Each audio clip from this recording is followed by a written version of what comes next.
everybody, this is Stuart with Wine on the Dime, and today I'm reviewing the 2015 Cattleya Wines Soberanes Vineyard Syrah. It's 14.2% alcohol by volume, and they were kind enough to send it to me as a sample for the Pink Society. Unfortunately, my life has gotten crazy. Like, both kids are in Scouts.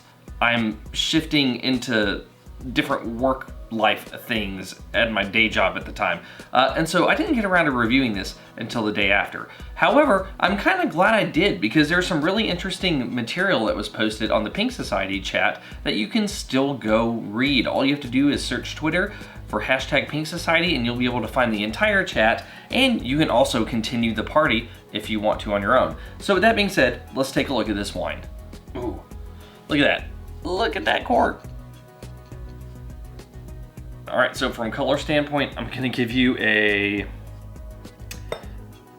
deep purple, no artifacts, no cloudiness. All right, so on the nose. So the first thing I'm getting is this nice mix of like a black plum. There's a little bit of blueberry, there's a little bit of blackberry, there's a noticeable pepper note. There's a touch of sweet tobacco, like kind of cigar tobacco that you're typically used to. If you've never done this, do this. Go and buy a cigarette or a pack of cigarettes. I don't know if you can just buy a cigarette. Go buy a pack of cigarettes. Buy a cigar and then cut them open, spill out the contents, and smell the difference between the tobaccos. I know there's tons of different cigarettes that use like different strains of tobacco, all that stuff. Find one that is like generic, like Marlboro or something like something that everyone has around. Get one of those, but then try to find like a decent cigar. And I know by saying cutting it open and smelling the insides, it's probably twisting some people's souls right now, but that's the best way you're gonna understand sort of the different type of tobacco notes. So there's that kind of like that sweet tobacco, and then there's more of like a kind of like processed tobacco that kind of falls more into like the cigarette line. Anyway, yeah, that's at least how I describe it to people when I'm talking about tobacco. There's a slight touch of black cherry and a little bit, just like a kiss of vanilla in here. Anyway, how does it taste? It's about somewhere between a medium to medium plus wine. On the approach, it felt medium, and then as it kind of goes into the mid palate, it has a little bit more oomph to it as everything else is kind of processing. So I'm gonna say somewhere between medium to medium plus. Medium plus acid, medium tannins. The tannins are extremely well integrated. They're not to the point where they're plush or anything like that. They're not a sticking point to this wine. Alcohol is medium. Intensity on the palate is medium plus. Intensity on the nose, because I always forget to say it, is medium. And in terms of the finish, it's medium plus finish. It goes on for a long time. The thing I'm enjoying about this wine is that it's a really good representation of Syrah. Just a very not saying it's basic, but just saying the basic elements of what you would expect there to be in Syrah is there. The other thing I'm enjoying about this wine is that everything is extremely well integrated. Everything is very even on this wine. So I'm really enjoying that aspect of it though. However though, is it good? We don't know until we get to the blick. So from a balance standpoint, full point, this is just extremely well done. Not gonna complain. Length, medium plus finish, 0.75. So in terms of intensity, I'm gonna backtrack a little bit. So initially I said that this was medium on the nose.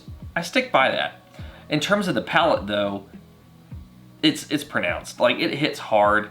I really noticed it after I had the second sip. Everything was just really just hanging on tight. It was really showing itself. There's no uncertainty about what I was tasting, so I'm gonna give you a full point here.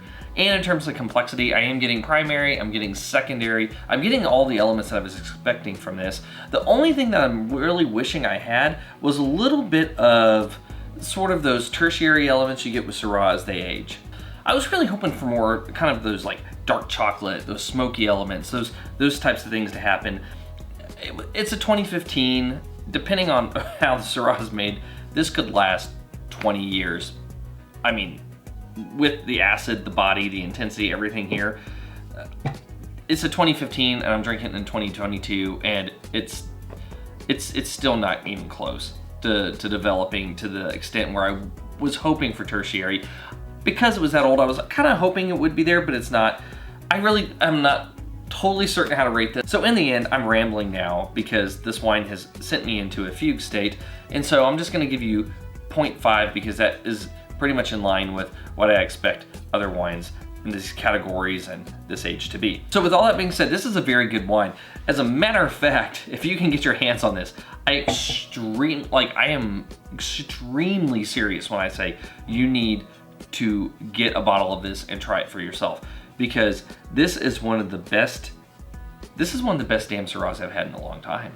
Anyway, this is Stuart with Wine on the Dime. If you like today's video, please like, subscribe, and comment. Have you had the 2015 Cattleya Wines Syrah? I'd be interested to know if you have, or if you've tried any of their other wines, leave a comment below. Like I said, I'm extremely impressed with this. I'm gonna have a glass of it while editing the next video, and I might possibly lie to my wife saying that we have no more wine that's open in the house so I can enjoy this myself, assuming I can sleep with the guilt. Let me think about that. I can do that for this wine.